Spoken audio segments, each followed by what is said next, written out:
Bora voltar a falar aqui da novela que virou a sucessão no Rio Grande do Norte. E eu queria falar dessa vez com muita seriedade sobre esse assunto. Primeiro, nós estamos aqui com pensionistas nos mandando mensagem agora no Zap, que até às 12 horas e 20 minutos de hoje não tinham recebido o 13º salário, Luiz. Pensionistas e aposentados, vários, sem receber o 13º salário.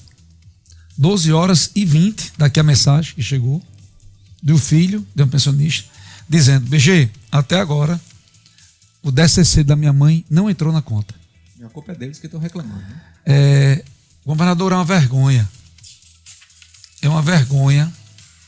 A senhora tem tempo para ir em velório, para chorar, para comemorar um ano novo, para brincar, mas não tem tempo para dar uma justificativa com seriedade e com credibilidade ao atraso dos salários da sua gestão.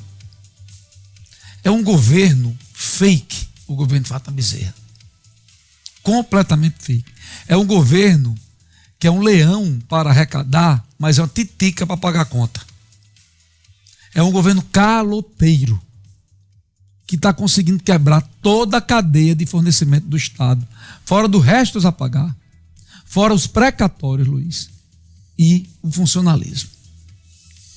E é por esse motivo, são por esses motivos, que o vice-governador do Estado do Rio Grande do Norte, Walter Alves, simplesmente não vai assumir o governo em 1º de maio, Luiz. No final de abril. É por esse motivo. É esse motivo que fez Walter Alves, que é político, de uma família política, que seria o terceiro Alves a assumir a gestão de um governo no estado do Rio Grande do Norte, que simplesmente declinou de ser governador. É por esses motivos, Fátima, que o sonho de qualquer político ser governador do estado do Rio Grande do Norte não vai se concretizar com Walter Alves. Porque sabe que você está antecipando todas as receitas, que além de ter um rombo no orçamento de 2026, há um saldo negativo dos anos anteriores de quase 10 bilhões de reais, que simplesmente fez o vice-governador declinar de ser governador do estado do Rio Grande do Norte. Essa brincadeira, Luiz e Renato Bahia, que surgiu de sexta-feira para cá, do nosso queridíssimo e amigo Paulo Buda, ser eleito indiretamente na Assembleia Legislativa do Estado do Rio Grande do Norte, pelos deputados estaduais, diz muito no que se transformou o governo Fátima. Numa novela mexicana. Paulinho Buda é um empresário de sucesso. Onde meteu a mão, Luiz, mandou bem. Sempre teve sucesso no ramo automotivo, no ramo de combustível e em tudo que se meteu. Paulinho Buda aprendeu desde menino que gasta menos do que se ganha, que palavra se cumpre e que compromisso se paga. Fátima Bezerra não sabe o que é isso. E olhe que se Paulinho levasse a sério, Renato e Luiz, era capaz de ter vários votos, sim, na Assembleia Legislativa. Mas a eleição, Luiz, ela não vai chegar na Assembleia, não. Por quê? Porque Fátima hoje já sabe que Valtinho não assume. Ela renuncia? Ela vai renunciar? Ela vai assumir que ela é uma tragédia? Vai largar o Estado, faltando 8 meses para ser candidata ao Senado? Ou a deputada federal? Ela vai entregar o Estado, só Deus sabe a quem? E se for uma pessoa que não tem simpatia por ela, que assuma a cadeira de governador? Ela vai correr o risco de ter uma pessoa que simplesmente amanhã chegue para todo o estado do Rio Grande do Norte, convoque uma coletiva, ou vá para um FM, ou vá para a TV e mostre o desastre que foi o governo dela? O desastre. Ela vai correr o risco de um cidadão assumir esse governo e botar para fora os 2.000 indicados do PT no governo e nas autarquias, demitir todo mundo, e a metade que não tem a menor competência de ocupar nenhum cargo que está lá hoje, tudo porque é filiado ao PT ou algum partido conjugado, ela vai correr esse risco? E se algum desembargador, que hoje não estão nem querendo ouvir falar em governar o estado do Rio Grande do Norte, resolver assumir o governo do estado do Rio Grande do Norte, um desembargador que tem compromisso com as leis, que não pode estar dando passada, não pode botar os bois na frente das carroças, as carroças na frente do boi. O que será do governo Fátima? E se a eleição por acaso chega à Assembleia, o que eu acho difícil, digamos que um deputado Zé Dias aceite e seja eleito, um homem que tem compromisso com os números, desde o primeiro mandato dele, que entende de lei, de orçamento, que sabe o que é gasto, reserva endurecer e dizer o que é que foi o governo Fátima até hoje. Ela vai correr tanto risco para ser candidata? Porque Lula pediu? O que é que Lula fez pela sugestão, Fátima, até hoje? Me diga aí. A senhora está nessa situação que está hoje. O que foi que o governo federal lhe socorreu? Fátima, diga o que é que o governo federal... Me diga uma palavra que a senhora cumpriu, usando o governo federal como parceiro. Uma. Me diga um prazo cumprido pela senhora. A senhora anunciou ano passado 3 vezes o início da BR-304 da duplicação. 3! Nós estamos em janeiro de 2026. Não tem um carro sequer no acostamento dizendo que vai começar. A senhora, sendo brother de Lula, não conseguiu acabar a reta Tabajara, governadora. A senhora, sendo brother de Lula, não conseguiu um investimento aqui para o estado do Rio Grande do Norte pujante. A grande obra da senhora foi ter recuperado estrada, homem. Estrada. A senhora deixou 4.000 quilômetros ser destruído de estrada para dizer depois que recuperou 1.500, 1.600. Tem uns que nem recuperação é. Vocês acham que Fátima vai correr todos esses riscos? Todos.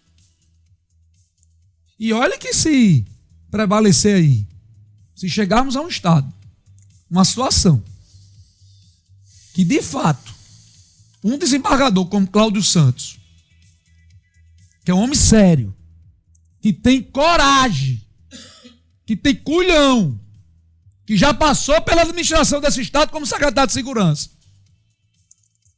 e que de sexta-feira para cá se comenta que poderia topar ser governador do estado numa eleição no TJ, aí é que eu tenho pena mesmo. Porque Cláudio não vai agradar nem esquerda nem direita, não. Cláudio, se brincar, nem recebe quem é de direita e quem é de esquerda. Ele vai fazer em 7, 8 meses o que tem que ser feito. E não vai estar preocupado com o sindicato dali, com o político reclamando daqui. Vai não. Ele vai se preocupar com o estado do Rio Grande do Norte. Aí é que a onça bebe água mesmo, Luiz e Renato. Tudo muda muito rápido. A gente precisa lembrar que na semana passada a governadora foi a Brasília e participou de uma reunião com o presidente nacional do PT e reafirmou a sua candidatura ao Senado e a candidatura do secretário Cadu ao governo do estado. Na última sexta-feira, Cadu Xavier, me corrijam se eu estiver errado, mas me comentaram comigo que ele teria dito que poderia sim ser um candidato na eleição indireta. Isso disse na rádio, não foi? Olha, Carlos Eduardo Xavier é uma das melhores figuras que eu conheci nos últimos anos. Cara educado, gente boa, atencioso, de valor. Eu não sei o que botaram na água desse rapaz, não. Luiz. Eu, por exemplo, se eu tivesse qualquer força política nesse estado, eu deixaria Cadu para ser governador, para ser candidato à reeleição na cadeira do governador. Porque o discurso dele vai cair por terra. A farofa vai acabar.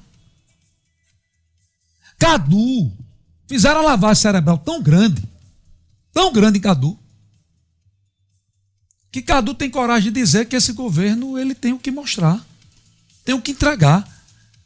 O PT, Cadu, Fátima, eles hoje brincam com a população do Rio Grande do Norte. Vocês acham que a população do Rio Grande do Norte é burra? Vocês acham que todos os institutos de pesquisa, todos, criam números? Você acha que o povo está mentindo para os entrevistados, Luiz Henrique Renato Bahia? Para os entrevistadores? Eu vou continuar meu comentário dizendo o seguinte: chegamos a um momento político da história política do Rio Grande do Norte que vai entrar para os livros da história, porque não temos nenhum exemplo de vice-governador que não assumiu e completou aquele mandato ali de alguns meses, de abril a 31 de dezembro do ano corrente, do ano das eleições. Tivemos aqui o governador Iberê, o governador Vivaldo Costa, o governador José Adécio, me corrijam aqui, enfim, alguns vice-governadores que foram governadores. Fizeram aquele mandato e depois voltaram para a vida pública. Então estamos vivendo uma encruzilhada e um momento ímpar da história desse estado, em que o vice-governador, isso aí já é um fato, ele será candidato a deputado estadual e a sua nominata, por sinal, nos últimos dias ganhou uma substância interessante. Estou falando da nominata estadual, não a federal. Na sequência, nós temos um presidente da Assembleia que é candidato à reeleição e que é o aliado político do vice-governador. Eu me refiro ao deputado Ezequiel Ferreira de Souza. Depois vem o desembargador Ibanez, que tem 30 dias para dizer, olha, qualquer potiguar que queira, acima dos 32 anos, pode se candidatar numa eleição indireta, que será feita através dos deputados estaduais, e o voto é aberto, correto? As informações que eu tenho hoje é que o desembargador Ibanez não assumiria. Não assumirá, com certeza. Não assume o governo do Rio Grande do Norte, certo? As informações que eu tenho é que ele chamaria os desembargadores, tá? Para uma reunião de colegiado, para tomar uma decisão. Dizendo que a posição dele é de não assumir a cadeira do Rio Grande do Norte, caso viesse a acontecer. Se quer assumir, então. Se quer assumir. Ou seja, ele deve. Nem para os 30 dias. É isso aí. Nem para os 30 dias. Perguntando se o vice-presidente do TJ assumiria ou outro desembargador toparia ficar os 30 dias. Tem que ver também se a lei certamente haverá uma abertura jurídica para isso. Então, estamos diante. Aí você traz um fato novo: o desembargador Cláudio Santos, que já foi presidente do TJ, que deixou 100 milhões de reais na conta do TJ para construir o fórum. A sede, que foi um homem ali que fez um monte de coisa quando foi presidente do Tribunal de Justiça. Então, e aí você vê a situação dizendo que o Estado é governável, que o Estado... Bom, gente, eu não preciso dizer muita coisa.